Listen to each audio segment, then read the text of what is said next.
মানে একই হোটেলে রাত কাটানো তো অনেক, একটা হোটেলে তো অনেক মানুষই থাকে, একটা হোটেলে অনেক রুম থাকে, মিনিমাম 400 500 600 1000 রুম।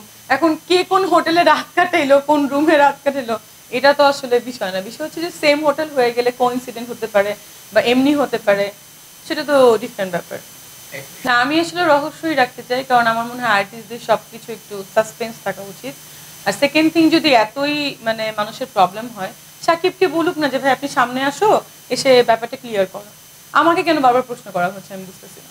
ওকে বলুক যে তুমি আসো সামনে, এসে ব্যাপারটা ক্লিয়ারফাই করো।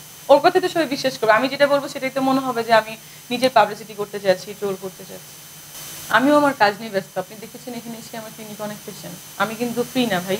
আমি নিজেই খুব বিজি। আমি নিজে আরো বিরক্ত হচ্ছি যে ভাই এত সাংবাদিক কেন ফোন করতেছে। আমি কিন্তু আসলে আলোচনায় থাকতে কখনোই চাই না। যখনই আমার সিনেমা রিলিজ হবে আমি তখন চাই আলোচনায় থাকতে। আর রাখতে চাচ্ছে, ঠিক আছে, তার জন্যই হয়তোবা থাকছি।